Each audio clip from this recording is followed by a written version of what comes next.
Bismillahirrahmanirrahim. Assalamualaikum warahmatullahi wabarakatuh. Episod pertama, siaran pertama Finas Yunus Investigates secara eksklusif ditayang di platform digital dengan memilih topik yang sedang hangat dibahaskan netizen, iaitu vaginal examination. Seluk suka-suka, bagi ibu yang pernah melahirkan, seluk bukanlah perkataan asing. Malah ada yang trauma memikirkan pengalaman di seluk doktor. Dan mengapa Finas Yunus Investigates atau FYI pilih topik ini? Seperti yang kita lihat di Facebook, saudara ataupun pelayar yang bernama Muhammad Zaki Omar ada menyatakan beliau tidak bersetuju dengan vaginal examination atau VE serta menyamakan situasi VE dengan menjolok buah durian yang belum masak. Dan komen saudara Zaki ini kemudian yang mendapat reaksi pelbagai doktor dan netizen. Pertembungan pendapat ini sudah pasti mengelirukan masyarakat kita, malah mungkin menimbulkan perasaan cemas kepada ibu yang sedang menanti kelahiran anak pertama. Dan bersandarkan itulah kami di FYI ambil tanggungjawab meleraikan kekusutan ini dengan menjemput dua panel ke studio kami pada malam ini. Dan izinkan saya untuk memperkenalkan dan mengatakan Assalamualaikum dan selamat datang buat Profesor Dato' Dr. Harlina Haliza Siraj yang merupakan Profesor ONG dan Pendidikan Perubatan Pengajaran Klinikal, Jabatan Pendidikan Perubatan, Fakulti Perubatan PPUKM. Juga buat saudara Zaki yang merupakan selain daripada penyelidik kepentingan awam, juga merupakan admin Facebook Masyarakat Kena Tahu MKT. Dan suka untuk saya maklumkan, FYI adalah pentas untuk kita mencari jawapan kepada kekeliruan anda. Maka buka minda, lapangkan dada, serap ilmu daripada sumbernya. Dan jangan lupa kongsikan live Facebook ini agar rakan-rakan kalian, keluarga kita semua turut sama memperoleh ilmu pada malam ini. Dan tanpa membuang masa, kita terus kepada perbincangan kita pada malam ini kerana kita tidak punya banyak masa. FYI hanya bersiaran selama 30 minit sahaja. Jadi kita ada masa yang suntuk untuk berbincang tentang isu yang agak besar. Baik, Prof. Datuk, mungkin soalan pertama saya dan saya memerlukan Prof. Datuk menjelaskannya dengan penuh ringkas. Apakah prosedur vaginal examination atau VE itu? Ada yang kata masukkan 2 jari, ada yang kata masukkan sepenumbuk. Mohon bantu kami, Prof. Datuk. Okey, terima kasih Finas dan juga saudara Zaki.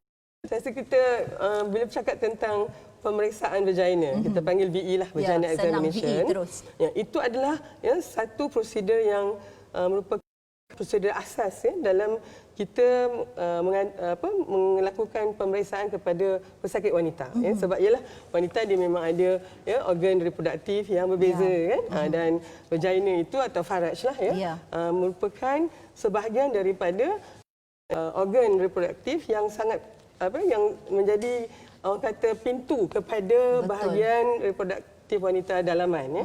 Jadi kalau nak katakan bila wanita ini datang berjumpa doktor, terutamanya kalau dia ada mempunyai simptom atau gejala yang berkaitan dengan reproduksi, maka pemeriksaan vagina mesti dilakukan.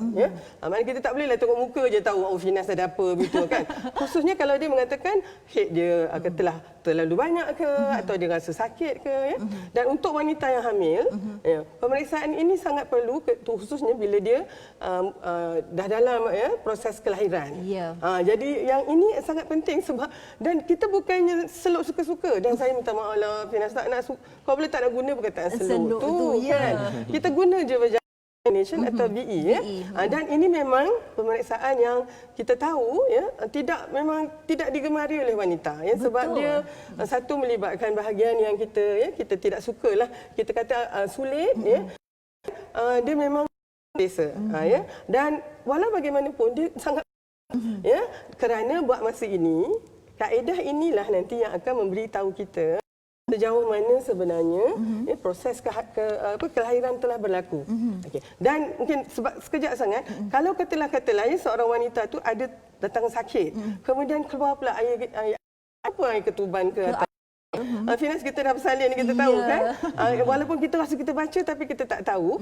Jadi pergi ke hospital, memang itulah antaranya. Tapi sebelum tu kita memang kena periksa perut dulu. Kita tahu kepala budak di mana ya. Dan ada masanya kita tak boleh buat vagina examination, khususnya kalau misalnya pendarahan keluar dan kita tak tahu dari mana.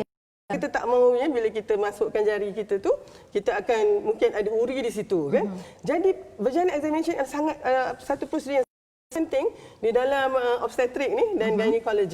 Kalau kami ni sebagai Zaki mengajar pelajar di Fakulti Perubatan, ini yang sangat kita tekankan kerana dia memerlukan satu sikap profesional.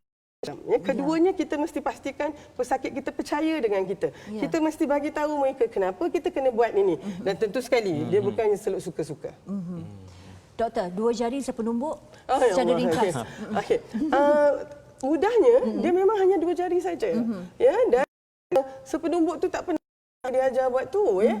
Walaupun ya, mungkin dalam keadaan-keadaan tertentu, contohnya pendarahan ya. Yang ini memang itu ekstra lah tu ya. Dia ada kaedah-kaedah yang tertentu. Tapi percayalah ya, sebenarnya kita kena mulakan dengan memasukkan spekulum dulu. Ya, spekulum ni satu alat. Kerana kita kena melihat dulu dengan apa yang berlaku kepada cervix ya. Cervix ni pula ya, kalau misalnya wanita tu dah kata keluar air, kerana kita nak kena ambil ya spesimen itu, kena nak pastikan ada kuman ke tidak. Kan? Kemudian kita masukkan 2 jari saja dan dia masuk dengan begitu berhati-hati ya, dengan memberitahu wanita tu ya, saya nak masukkan jari saya point. Dan kita tahulah kalau misalnya dia nampak terlalu stiff, kita pastikan dia relax dulu. Ya. Dan nombor 1, mesti ada orang lain ya bersama dengan kita itu ya. Mana tak boleh sakit saja. Ya, baik kita ni doktor lelaki atau datuk perempuan, kerana chaperone itu ya mesti ada. Itu adalah salah satu etika perubatan.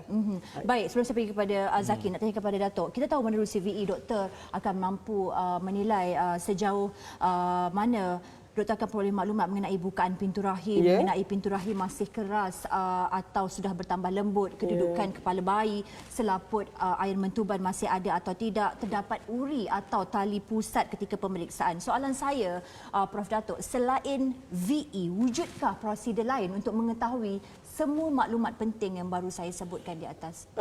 Tidak. Buat masa ni ya. Mungkinlah ada yang kata kita boleh buat ultrasound, selepas ni ultrasound makin mudah. Tapi semua itu masih lagi dalam kajian peringkat awal. Tetapi VE ini ya, dia macam ni, dalam perubatan dia ada evidence base, dia ada experience base. Dan kedua-duanya mesti ini, dan untuk experience base ini ya, VE telah terbukti menjadi satu kaedah ditambah dengan yang lain ya, dengan kontraksi uterus, dengan degup jantung anak, membantu kita yang menjaga ibu yang dalam proses kelahiran ini untuk yang paling penting ya, tahu ada komplikasi. Kerana sebelum ini kita memang biarkan mungkin ada ya komplikasi yang boleh kita dapat tahu awal ya. Contohnya satu lagi, kalau katalah air ketuban dah keluar. Tengok air ketuban itu sudah ada yang apa yang kita katakan mekonium, keluar hijau najis bayi, maknanya bayi sebenarnya dah lemas. So saya mungkin kena, bukannya BE itu yang menyebabkan bayi itu lemas. Bukannya BE itu yang menyebabkan air ketuban ataupun tali pusat tadi keluar. Bukannya BE itu yang menyebabkan vagina itu jadi hancur. Bukan. Tetapi sebabkan keadaan-keadaan komplikasi ini memerlukan kita melakukan BE mungkin daripada selalu, maka seringkali ya kesilapan kita menganggap bahawa dia itulah penyebabnya. Baik, Saudara Zaki, Prof. Datuk, seorang pakar obstetrik dan ginekologi yang berpengalaman hampir 30 tahun dalam bidang ini, menyatakan keperluan dan kepentingan VE. Maka persoalan saya pada malam ini lebih kepada tulisan serta teguran terhadap prosedur ini. Saudara menyatakan VE menyebabkan berlakunya pendarahan kepada pesakit, ada yang pecah mentubannya kerana diseluk doktor, dan saudara juga menyamakan situasi VE ini dengan buah durian. Kalau belum masak takkan gugur lagi, tapi kalau ada yang menjolok jatuh juga tidak masak. Maka soalan saya, adakah saudara Zaki 100% menolak prosedur VE ini, atau kekesalan ini bersandarkan pada kes-kes tertentu atau terpencil? Okey, terima kasih kepada Finas dan terima kasih kepada doktor sudi luangkan masa untuk bersama-sama kita pada malam ni. Dan alhamdulillah, saya sebenarnya bersyukur dengan penjelasan doktor tadi berkenaan dengan VE, sebab saya percaya ramai orang tak tahu prosedur sebenar pelaksanaan VE itu, dan saya sebenarnya lagi bersetuju apabila doktor sebut tentang chaperone tadi, yang mana akan jadi saksi dan pemantau bersama ketika prosedur itu dijalankan. Okey, saya nak berbalik kepada isu sebab saya nampak ada dua perkara saya nak kena jelaskan sini. Isu pertama berkenaan dengan VE ini yang saya bangkitkan pertama apabila saya screenshot satu conversation di Facebook berkenaan komen seorang penyokong doktor lah saya kata di wall doktor. Dia menafikan statement saya bahawa ada wujud seluk berkali-kali. Saya kata seluk berkali-kali itu wujud dan juga dilakukan oleh beberapa orang doktor yang bertugas ataupun doktor pelatih pada masa yang sama dalam time interval yang sangat pendek. Dan kalau saya balik kepada isu jolok buah durian itu sebenarnya satu perkongsian saya lagi di wall saya, sebab maklumat ni saya dapat. Maaf doktor, mungkin saya pernah baca pendapat doktor tentang dula dan saya isteri saya adalah seorang dula dan kita membuat kelas persediaan bersalin. Okey, jadi maklumat ni kita perolehi daripada peserta yang berkongsi maklumat kelahiran mereka dan salah satu situasi yang trigger saya adalah apabila ibu ini bersalin melalui caesar dan proses kelahiran yang dialami oleh beliau melibatkan proses VE pertamanya. Tapi VE ini tidak menyebabkan pecah ketuban. Tapi selepas prosedur VE dibuat, bukaan dikesan 1 cm. Okey. Dan doktor ni membuat keputusan untuk membuat prosedur ARM, yang mana untuk memecahkan ketuban pada ketika bukaan 1 cm ini. Saya baca pendapat-pendapat doktor bahawa mustahil ARM boleh dibuat pada 1 cm, tapi ini adalah situasi yang berlaku pada ibu tersebut. Dan in the end ibu ini berakhir dengan kelahiran secara C-section dalam satu proses yang rentetan daripada aktiviti itulah. Jadi pada peringkat saya isu pertamanya adalah seluk berkali-kali dan saya tidak menafikan bahawa ada kepentingan dari segi aktiviti vaginal examination. Sebagai orang awam kita guna perkataan seluk itulah kan, doktor pun fahamlah dalam konteks rakyat Malaysia sekarang. Jadi maksud saya kepada situasi buah durian tersebut, apabila ibu dia berkongsi dia tak ada contraction lagi pada masa itu, dia datang atas jadual yang diaturkan oleh pihak hospital. Dan apabila bukaan diperiksa, saiz yang dikesan sebegitu dan pecah ketuban dibuat dan akhirnya yang dikesan adalah tiada mekonium. Dan akhirnya dalam satu proses kelahiran itu berakhir dengan caesar. Saya tak ada masalah untuk berkongsi siapa orang ini untuk disiasatlah. Katakan KKM nak buat siasatan, doktor nak tahu kisah sebenar. Okey, saya tak ada masalah untuk ini, tapi kita buat secara official. Mana ada hitam putih dan dia bersetuju untuk beri kerjasama berkongsi. Dan saya dapat lihat mereka ini sebenarnya memerlukan pencerahan. Kenapa keadaan itu jadi begitu? Andaian dia sebenarnya dia tak sepatutnya berakhir sebagai satu proses C-section. Doktor akan ingin menambah? Selalunya dalam keadaan begini, ya, khususnya apa yang mungkin saudara Zaki dapat adalah hearsay, cerita ya, dari seorang ibu, ya, perkongsian begitu. Jadi mungkin agak sukar kita untuk membuat beberapa kesimpulan yang macam saudara Zaki nyatakan. Ya. Saya mungkin perlu tahu secara detail lah apa. Tapi mungkin daripada situ dia sebenarnya the big picture tu adalah ibu ini mungkin ada masalah, contohnya darah tinggi ke atau apa-apa saja. Kerana kalau boleh kan Zaki memang tak nak kacau. Ya, awak kata sebenarnya kalau katalah yang tak bermasalah, alhamdulillah semua kelahiran anak saya 4 orang, mungkin ya, sebab datang tu dah 3 cm, lepas tu dah terbuka, ya, air pun dah keluar.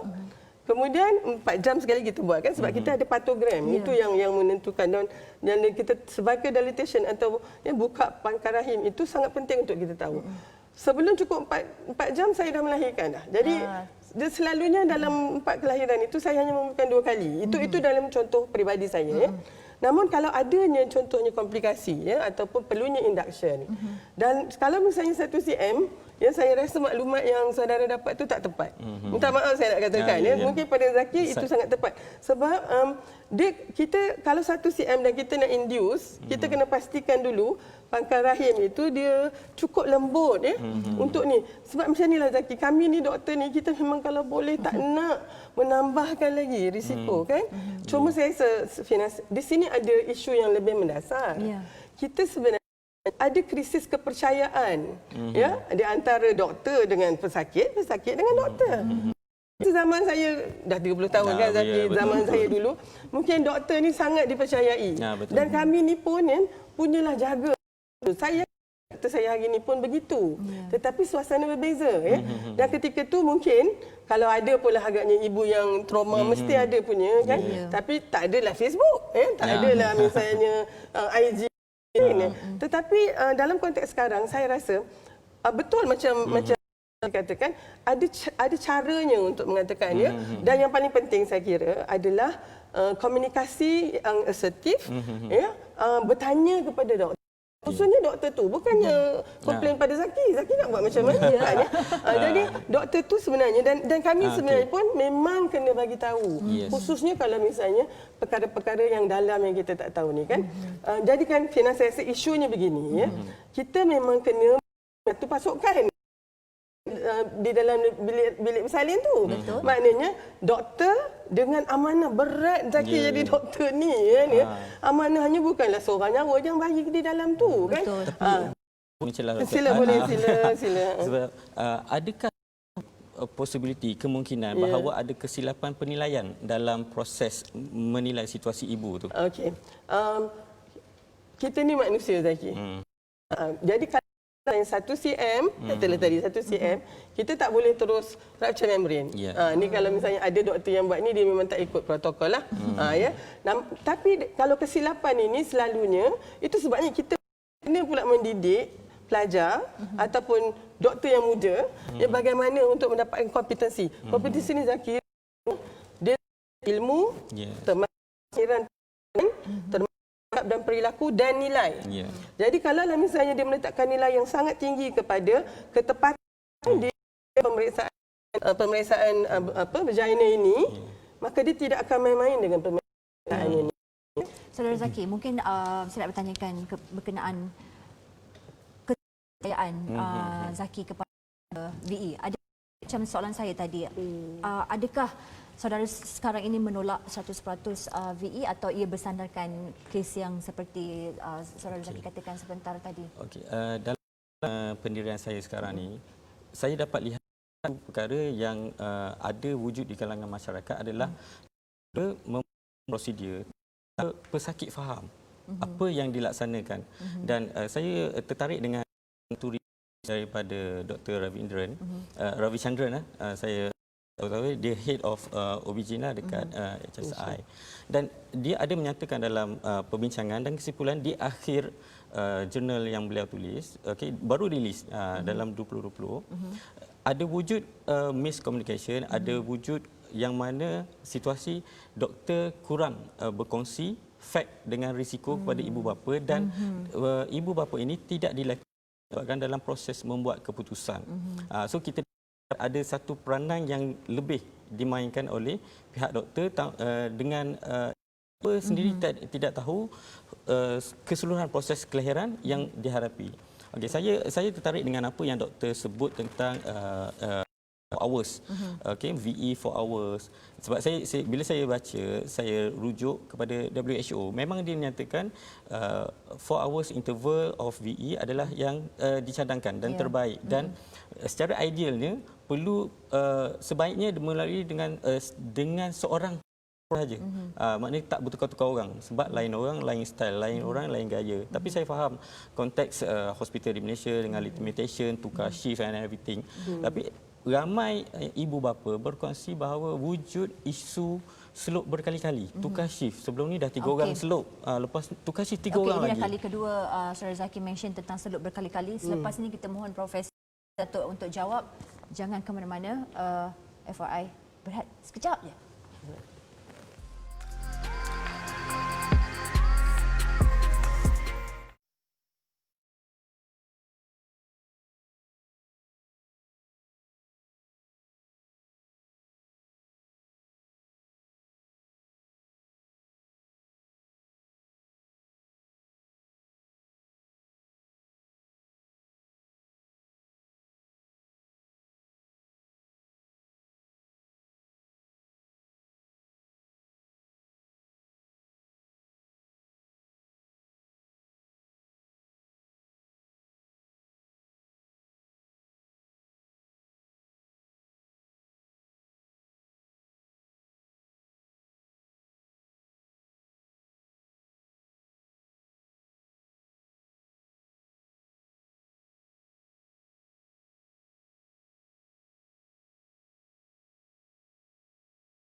FYI kembali, Prof Datuk, selok berkali-kali wujudkah Okey, situasi kalau itu? dia beginilah ya, bila kelahiran itu maknanya mungkin tidak berjalan secara lancar. Tentu sekali wanita ni kan Zaki akan mengalami frekuensi VE yang lebih walaupun kata 4 jam ya. Tapi kalau katalah dia berkomplikasi Zaki, ada kemungkinan juga belum sampai 4 jam kita mungkin kena ya. Selalunya tu yang akan periksa ya, doktor yang menjaga tu dan sebelum apa-apa keputusan dia kena refer kepada yang atas. Jadi dalam konteks ni katalah saya konsultan ya. Jadi mula-mula houseman akan ni dan dia rasa macam kepala budak ni sebab kita boleh kepala dah full dah tapi tak lahir-lahir juga. Jadi kemudian of course seorang lagi doktor kena buat assessment tu dan akhirnya saya itulah mungkin yang menyebabkan dia berkali-kali. Sebab kita bukannya Dr. Hasman tu tak boleh buat decision untuk buat procedure semua. Jadi di situlah sebenarnya. Tapi kan, saya arif tentang perkara ni, kita maklum. Dan kita juga kena memastikan kita tak boleh buat VE yang tidak orang kata unnecessary VE. Tak boleh sebab dia meningkatkan macam juga prosedur lain meningkatkan kadar jangkitan kuman. Yang itu memang ya. Jadi oleh sebab tu bagi wanita yang mungkin mengalami ini kan dia kena melihat semua perspektif tu. Tapi biasanya Finas kita tengah sakit masa tu. Mungkin kalau doktor explain pun kita tak nak dengar. Kan. Jadi bila lihat ni dia punya cerita lain lah Zaki. Saya tanya kepada saudara Zaki, jika bukan VE, saudara mungkin punya cadangan kaedah alternatif yang mampu menjamin 100% keselamatan bayi dan ibu untuk melahirkan secara semula jadi? Persoalan saya adalah isu VE yang kerap kali ni sebenarnya saya tolak pun VE. Sebab bila saya pernah ada dalam satu komen dan di screenshot oleh netizen yang mana dia kata Zaki menyatakan VE unnecessary. Tapi sebenarnya di awal tu saya sebut in the first place VE is unnecessary. VE tu tak perlu disebabkan condition ibu tu sebab memang ada ibu melahirkan bayi tanpa VE langsung sampai progres baik, labor cantik terus baby keluar dan uri pun keluar sekali dan dalam situasi yang sebegini itu maksud saya kondisi yang terbaik dan keadaan ini berlaku.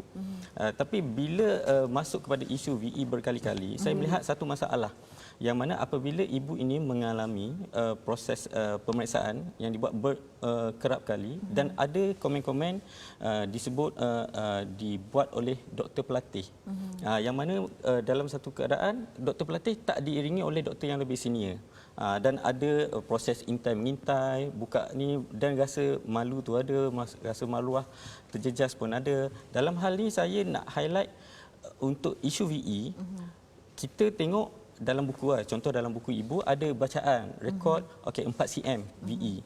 Tapi sebenarnya kita tak tahu bacaan 4 cm tu daripada hasil VE berapa kali. Kalau 3 orang doktor buat pemeriksaan dan seorang buat VE 2 kali, sebenarnya dah 6 kali proses di situ betul. Tapi dalam buku rekod tak ada nama siapa sebab saya rasa tak menjadi prosedur. Minta maaf Zaki, yang itu saya rasa anda tersalah komen tu. Minta maaf, saya cuba anda untuk biarkan tapi saya tengok saya tak boleh benarkan si luncai terjun dengan labu-labunya Okay. Oleh sebab tu setiap pemeriksaan yang kita buat, kita kena catat. Dr. Zaki yang mula. Dr. Zaki ni houseman. Kemudian Dr. Halina. Dr. Halina ni MO. Kita kena catat tu. Kita tak ada buat-buat. Memang tak boleh. Memang tak boleh. Kalau dan tolonglah yang saya rasa kadang-kadang mungkin ini nanti sekejap. Boleh. Saya nak memberi nasihat. Kadang-kadang anak-anak mungkinlah your imagination can be so wild. Kan? Jadi dan saya kira dalam konteks ilmu dia ada batasan dia. Saya sangat-sangat takut yang itu Finas. Bukan bidang saya tidak akan berani memandai-mandai. Jadi saya minta maaf anak anda. Saya rasa dalam konteks ini you can imagine as you ni. Tapi kami doktor, kita punya conduct of professionalism. Record tu ada je. Dan record itu akan kalau katalah doktor tu pelatih.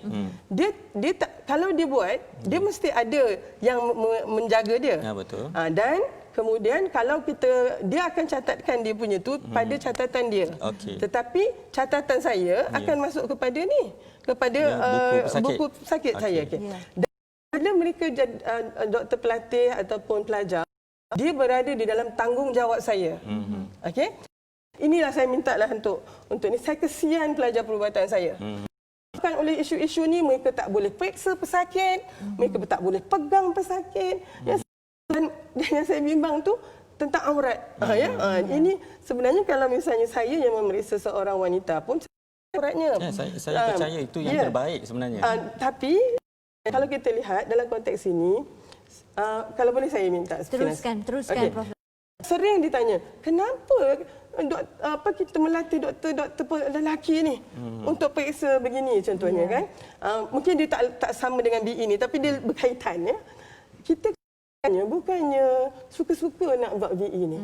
Malahan kalau ada misalnya doktor lelaki atau doktor perempuan yang bila memeriksa tentang alat kelamin lelaki atau perempuan pesakitnya, dia tidak dapat mengawal dirinya, dia tak layak jadi doktor. Sebabnya kami ni melatih diri kami memeriksa anggota semua ini, alat kelamin ke, sama dengan saya memeriksa mata. Sama dengan saya memeriksa hidung dan telinga. Sebab itu adalah tanggungjawab kami. Jadi oleh sebab itu, kalau ada orang yang bermasalah, dia periksa ni, jadi naik nafsu dia. Ini memang tak boleh doktor. Kita akan berhentikan dia. Ini saya setuju. Saya rasa netizen pun benda ni. Namun ini adalah kes yang terpencil. Tapi begitulah seriusnya kami. Maknanya kalau ada doktor yang jadi doktor dan melakukan pelanggaran begini, patut ada chaperon, dia tak ada chaperon. Dan patient komplain. Patient boleh komplain. Kita ada badan yang mengawal sedia kami ni, semua profession kan. Dan boleh komplain dan akan diambil tindakan. Jadi saya kira kita sebenarnya mungkin melihat kepada profession doktor ni, mujur juga ada pandemik ni. Barulah orang balik kesian kat doktor yang jadi frontliner ni. Kalau tak asyik kena saja. Malahan Zaki, kalau boleh Zaki nak baca artikel, sekarang ni kita memang ada aggression, violence against healthcare providers. Kami ni teruk kena tembak ada, kena stop balik rumah ada. Sebab mungkin di situ tadi ada krisis, ada perasaan tak puas hati itulah. Jadi saya tanyakan untuk dapatkan kepastian daripada saudara Zaki sendiri, maksudnya segala kekesalan yang diluahkan di dalam Facebook itu adalah hanya adakah ia bersandarkan kepada seluk banyak kali semata-mata ataupun kepada SOP VE itu sendiri atau prosedur VE itu sendiri? Okey, saya sebenarnya dari segi SOP VE saya percaya dia salah satu prosedur perubatan yang asas dan perlu. Tapi konsen daripada pesakit juga perlu diambil kira. Dan telah diterangkan oleh doktor tadi. Dan pesakit boleh berhak untuk menolak proses itu jika dia tak rasa tak selesa dan tanpa perlu ada apa-apa alasan pun. Kalau dia tak bersedia untuk VE dan jika dia rasa dia boleh tunggu hingga doktor perempuan available, pun adalah hak dia sebagai seorang pesakit. Jadi isu yang melibatkan doktor lelaki, saya rasa benda ini boleh dibincangkan oleh pesakit dengan doktor, dengan pihak hospital sendiri. Dan saya percaya memang hospital pun cuba berusaha untuk menambah lebih ramai doktor, melibatkan doktor perempuan lah, saya percaya. Tapi saya pun percaya VE pun juga dibuat oleh nurse kalau sekadar untuk bukaan. Tapi bila melibatkan komplikasi, itu perlu peranan doktor. Memang kita faham benda ni. Jadi dalam saya nak highlight isu ni, saya nampak satu orang awam dia tak faham apa yang doktor buat. Saya pun bukan saja-saja nak suka, bukan suka-sukalah nak kritik doktor. Sebab dia melibatkan kepentingan awam, kerisauan di peringkat awam. Kita kalau saya nampak perlu untuk saling memahami. Dalam saya melihat negara-negara luar pun sama ada di Turki, isu di Palestin, di Australia, Peru. Contoh yang saya impress dengan Peru, dia telah meletakkan limit VE 4 kali. Dan dia melaksanakan satu proses yang disebut sebagai obstetric prophylaxis session yang mana ibu ni diajar dari segi kawalan pernafasan untuk meneran, dan mana ini adalah satu aktiviti yang aktif untuk menunggu proses labor full term lah sampai peringkat delivery. Tapi penemuan yang kita lihat dalam research yang dibuat kat sana, higher VE berlaku antara pukul 6 petang hingga 12 tengah malam. Rate VE tinggi pada waktu ni dan rate VE turun pada 7 pagi hingga 6 petang. Macam ada time pula. Temuan lah sebenarnya. Dan dia ada faktor manusia di situ. Ada banyak faktor manusia dan kita pun tahu bahawa kita punya petugas kesihatan bukanlah robot. Yang ini memang banyak gajian. Katalah C-section pun Tinas meningkat waktu weekend sebab mungkin pakar-pakar masa tu dia takut pasien ni nanti beranak waktu weekend. Dia dan ini semua ada isu tentang etika. Jadi mungkin dan sebab profesion perubatan ni Zaki sangat hampir dengan pesakit, sangat hampir dengan awam. Jadi dia yang paling banyak sekali diperhatikan. Saya sebenarnya ambil maklum semua tu dan khususnya tentang konteks bagaimana pesakit itu mempunyai hak untuk tidak membenarkan diri dia diperiksa contohnya kan. Dalam saya mengajar pelajar-pelajar saya untuk ONG obstetrik dan ginekologi ni, bila dia masuk kita memang jelaskan bahawa pesakit kita mempunyai privacy, dia mempunyai autonomi untuk dia punya fizikal. Namun dan saya memang minta ini saya tahu mungkin ramai pelajar saya ni Prof selalu ajar you all kalau misalnya pesakit nak minta doktor lain maka kita kena usahakan kebetulan masa tu tidak ada langsung doktor perempuan yang lain. Kita mungkin boleh minta nurse kita tapi kita lah yang bertanggungjawab. Dan sebenarnya ini yang saya nak kena betulkan. Untuk kami Zaki doktor ni kita tak tengok gender dia.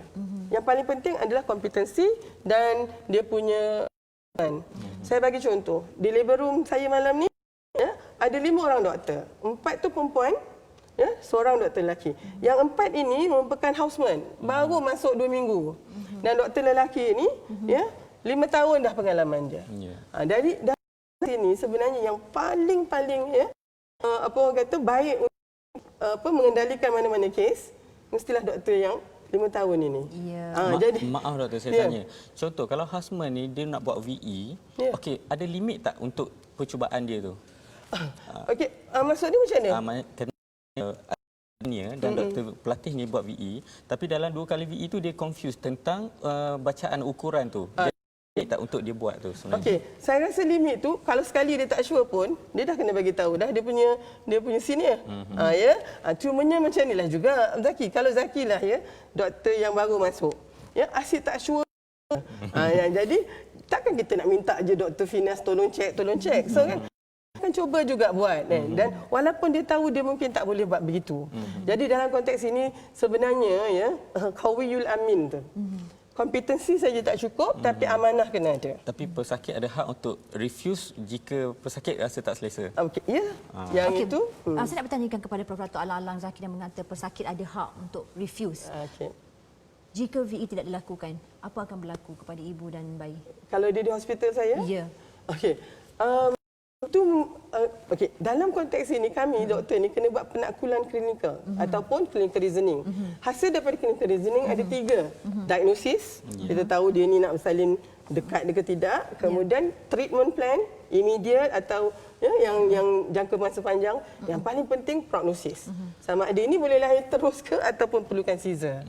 Jadi dalam kami nak buat clinical reasoning ni khususnya untuk proses kehamilan, BE merupakan satu cara untuk kami mendapat data untuk membuat keputusan ini. Jadi saya minta sangatlah kepada pesakit untuk faham kan, kami kena tu buat masa ni mungkin tak ada kaedah lain. Wallahu a'lam, mudah-mudahan ada tapi buat masa ni itulah kaedah yang paling penting untuk kita buat.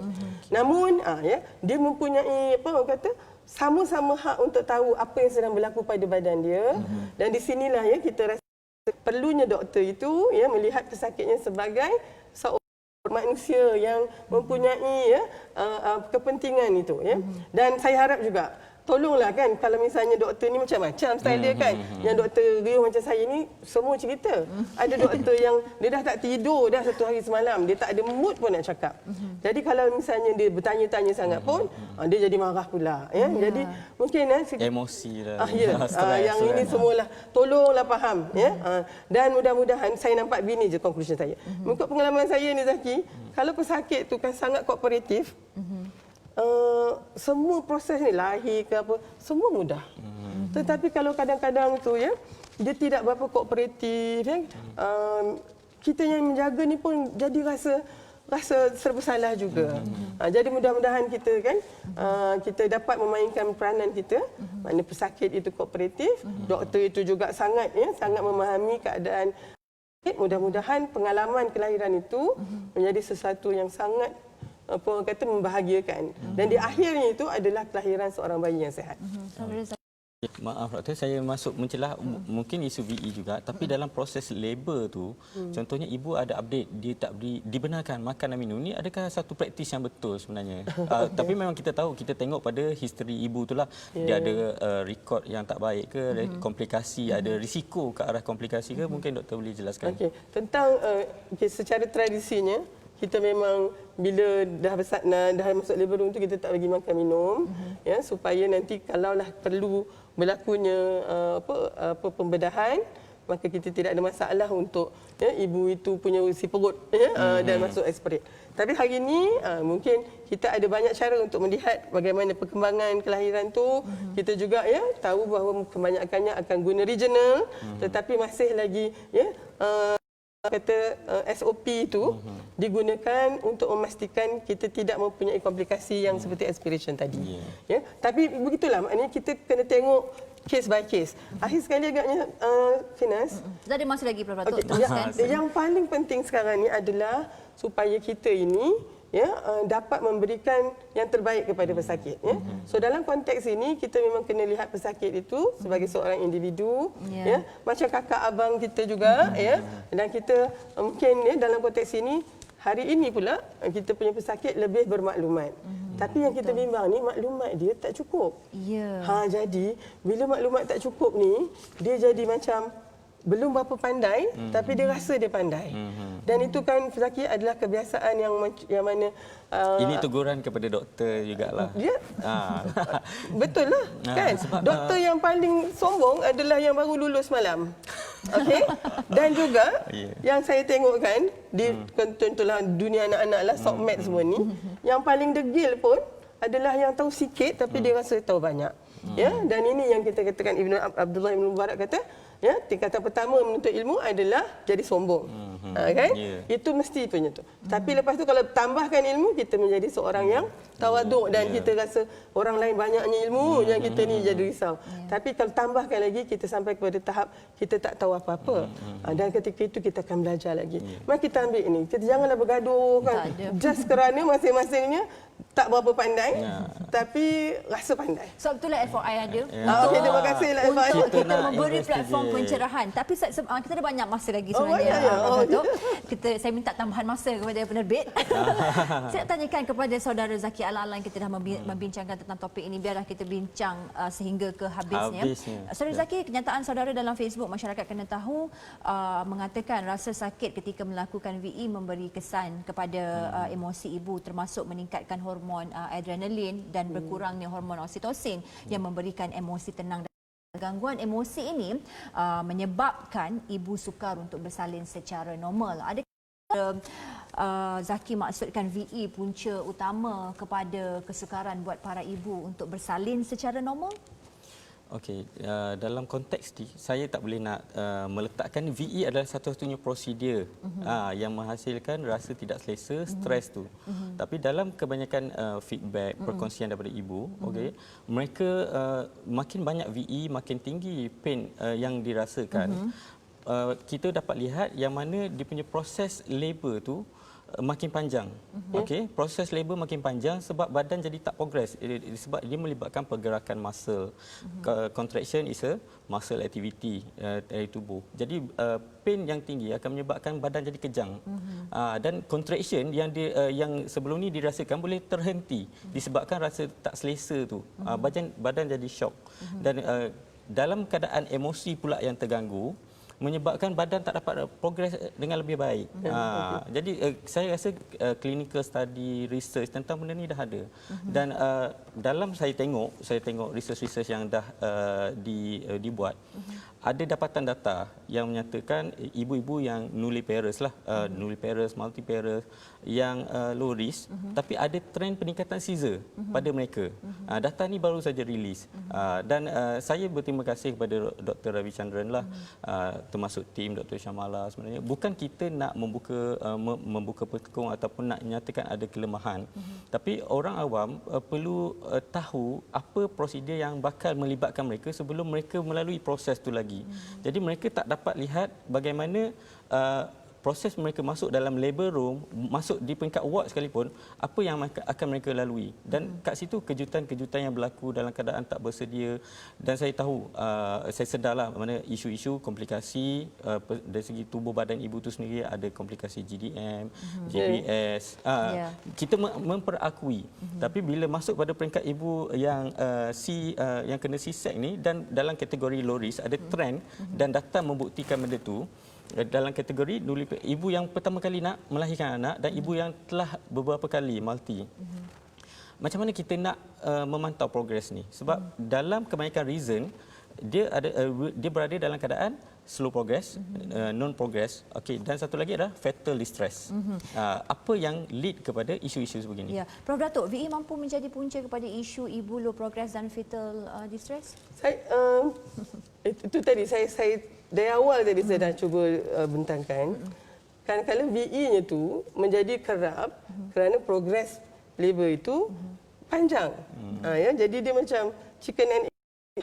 Jadi macam yang saya bagi contoh, kalau proses itu cepat, mungkin sekali dua saja. Ya. Jadi cumanya saya rasa mungkin tidak berapa tepat untuk menyalahkan hanya VE. Pencebab untuk semua tu, ya. Dan saya memang tak salahkan VE sahaja. Okey, ya. Alright. Cumanya saya mungkin nak menegur sedikit dalam konteks bagaimana bila kita mempunyai banyak data ni, ya. Mungkin kalau Zaki baca banyak jurnal, nanti lagi banyak.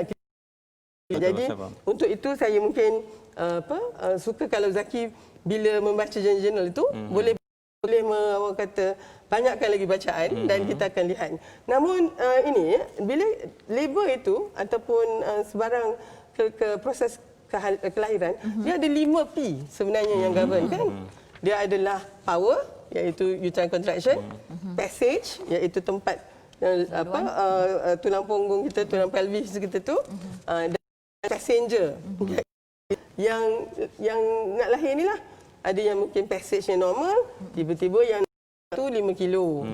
Jadi itulah yang baik. Dan banyak faktor tu. Tapi saya ingat Profesor Nasdir kata ada 2 lagi P. P yang pertama adalah practitioner. Siapa yang menjaga proses kelahiran. Kalau dia bukan orang latih, dia tidak akan dapat mengenal pasti komplikasi di peringkat awal. Dan ini juga Zaki, saya rasa kita kena juga sentuh tentang ni.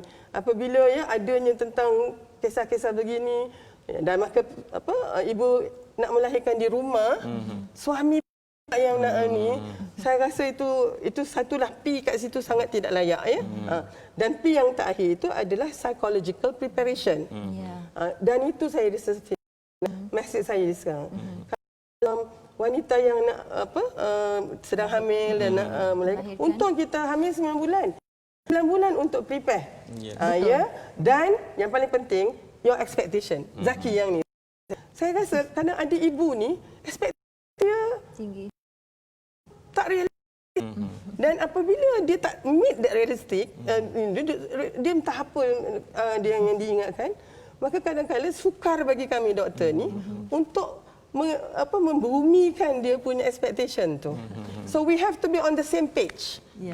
Jadi maknanya dua-dua pihak memang kena ni, dan kita kena lebih, saya rasa kita kena tingkatkan mutu kita punya kualiti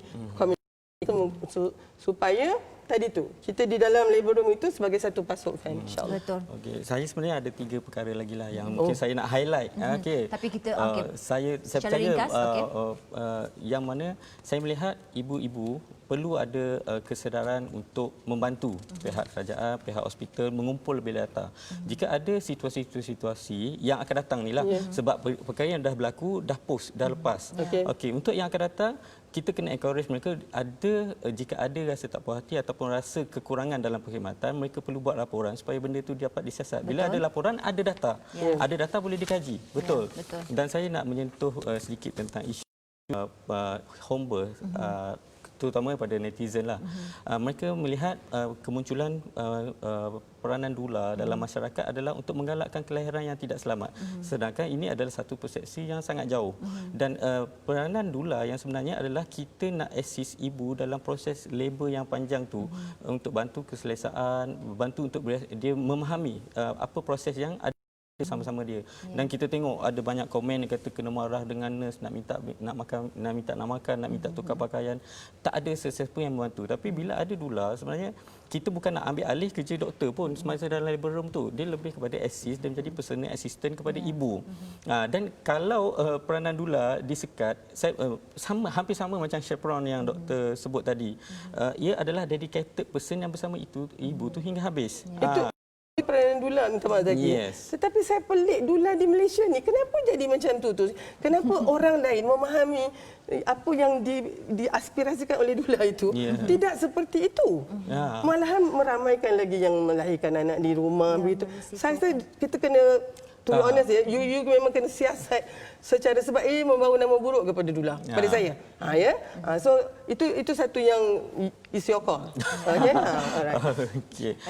Dan yang terakhir, empowerment dari segi rasa hormat kaki tangan perubatan kepada ibu-ibu. Sebab saya terima banyak feedback kena marah, kena peli, kena hurt. Yalah, saya rasa ini adalah kerja dalam labor room yang doktor pun dah sebut tadi, dan kita pun tak boleh nak buktikan benda ni sebab memang tak ada rakaman semua. Tapi isu-isu ini saya rasa dari segi profesionalism perlu ditingkatkan, dan ibu-ibu perlu difahamkan dengan beban yang berlaku sebenarnya yang ada. It goes both way. Maknanya kalau misalnya ibu-ibu nak dihormatkan, nak dihormati, dia orang juga kena belajar juga menghormati kami. Yang barulah begitu yang selalunya komplain-komplain tu kita tak dengar side daripada doktor yang menjaga dia tu. Macam mana perangai dia pula kan. So, peranan saya sebagai penyelidik kepentingan awam, kita buat pengumpulan data, tapi benda ni kita tak bentangkan. That's why kita ada NGO di belakang kita, tapi saya tak sebut nama NGO tu sebab benda ni kita tak dapat compile as satu professional data yang mana ada pengesahan dari segi research methodology. Cuma kita lihat peranan ni perlu ditingkatkan dengan lebih jauh. Yang mana kalau saya cari data-data isu VE, post traumatik semua tak ada di Malaysia. Siapa yang boleh tolong provide this kind of research? Saya memang peringkat saya ada limitation. Kalau doktor perlu responden, saya ada ramai. Ibu-ibu saya rasa di Malaysia sudi untuk bagi kerjasama, terutama mereka yang ada trauma tu sendiri. Baik. Terima kasih Saudara Zaki atas cadangan dan juga pencerahan yang diberi pada malam ini. Prof Datuk, secara ringkas mungkin ada kata-kata akhir? Okey. Dia kan akhirnya kita mahukan satu tadi pengalaman yang indah untuk ibu sepanjang kehamilan dan juga kelahirannya. Tetapi maknanya kita kena mesej yang sama juga. We have to work as a team. Maknanya petugas kesihatan juga ibu saling mempercayai dan mempunyai sangkaan baik terhadap satu sama lain. InsyaAllah. Saya rasa itulah nanti rupanya resepi untuk kejayaan kehamilan yang ini dan juga anak-anak yang seterusnya. VE bukan seluk suka-suka? Tidak. Kita hanya buat apabila ianya diperlukan. Dan ibu ada hak pada tubuh mereka. Baik. Terima kasih kepada kedua-dua panel kerana bersama dengan FOI pada malam ini, dan Saudara Zaki akan kebimbangannya. Prof Datuk telah menjelaskan kepentingan mengapa prosedur VE perlu dilakukan, tidak lain hanya untuk memastikan si ibu dan bayi benar-benar bersedia untuk menempuh proses kelahiran.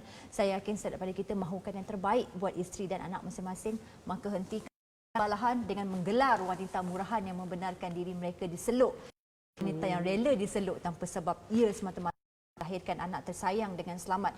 Akhir kata daripada saya, dalam hal melahirkan anak, adakah kita pernah terfikir hak seorang insan ini? Insan itu adalah bayi yang bakal dilahirkan. Insan ini punya hak untuk hadir ke dunia ini. Selamat. Dengan itu, Finance News Investigates berakhir di sini.